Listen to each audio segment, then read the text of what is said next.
trophies are.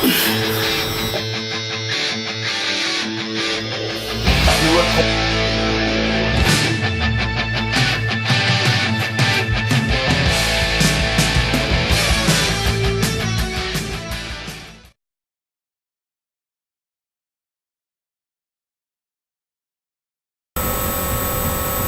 It's the evening of January 21st here in Peoria, Illinois, USA, and it is cold.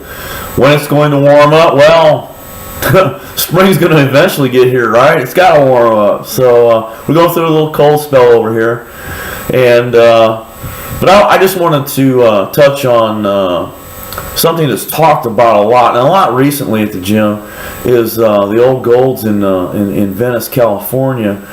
The Gold's Gym that originated down there on Pacific Avenue was a unique collection of individuals from all over the world. It wasn't just a bunch of beach boys and girls from California that trained and became champions. It was the best of the best from all over the world. It was people that had a genetic gift to not only get big, but to be symmetrical. And you had Franco Columbu from Sardinia. You had Arnold Schwarzenegger from Austria. You had on certain occasions you would see Sergio Oliva from Cuba, who had moved to Chicago after he defected from Cuba. And you had Mike Katz from the East Coast, Lou Ferrigno from New York. You had Serge Nubret from Paris, France. You had Boyarko from Rain, Louisiana. You had Andreas Kalling from Sweden. It was a collection of the best of the best. And Joe Weider took advantage of that, would sign people to contracts and have them advertise for his magazine. Feature them in his magazine and have the new testimonials on his supplements, making everyone think that they could become like those people just by working out and taking those supplements, and that's not true. And I don't want to discourage anyone from accomplishing their goals, but I do want to point out that was just a very select, unique group of people from all over the world, and it will probably never be repeated again because, well, goals doesn't exist for one, and the champions nowadays are spread out all over the place. So it's just the golden era of bodybuilding, and it won't be repeated. But again, we've always said at my gym, at least back in the 90s, those were genetically gifted, drug-enhanced individuals. Do not try to compare yourself or compete with those people because you'll be disappointed.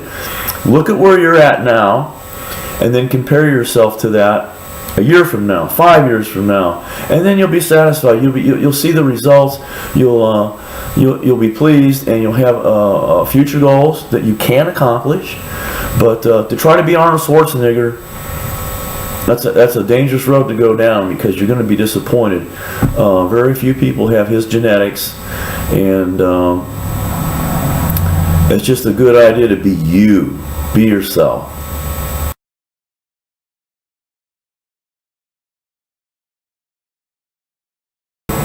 So as long as we're on the subject of gyms, and guys ask me all the time about what was my gym like, and well, let me share that with you. I've got some pictures here, and I will mention that it was in Pekin, Illinois from 1992 through 1995. It was only 2,500 square feet, and you'll see how small that was. But would you believe I had 850 members? I know that this last summer when I was over at Morton at Steve Gould's gym, Village Courts, they had around, I think he said 950 members, and had 25,000 square feet. So I did very well, and I attribute that to my having the titles, being the champion.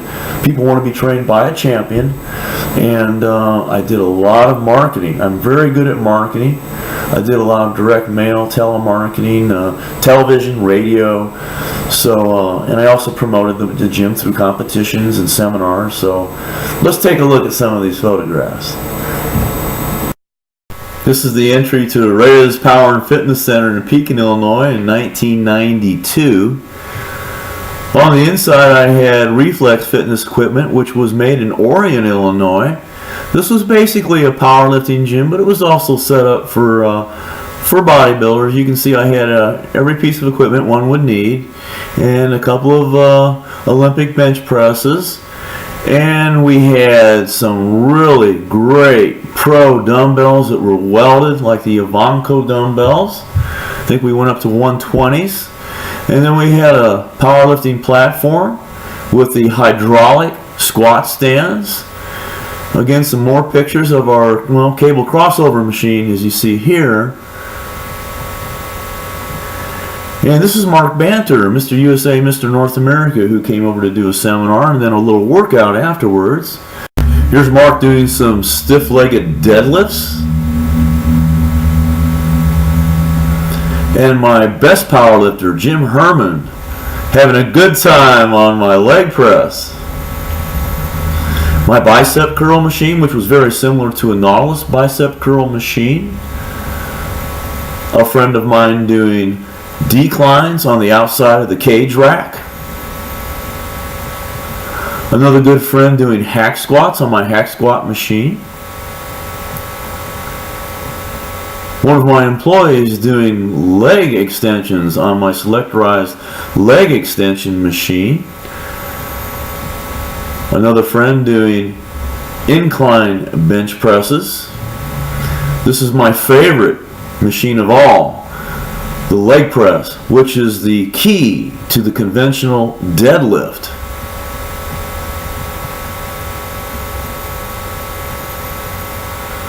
Myself posing for a photograph for the local newspaper. This is the squat rack. One of my most favorite machines is my tricep machine with a tricep push down on the back side, and on the front a seated tricep extension. This was a very, very effective machine.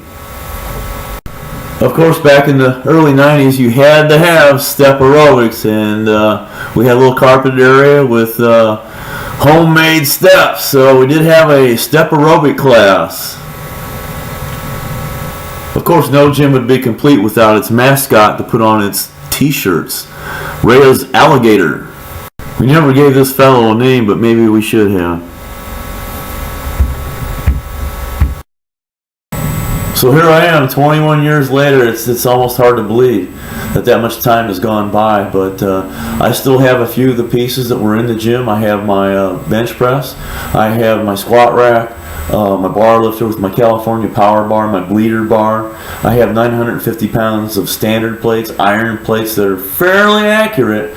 I've got a place to deadlift.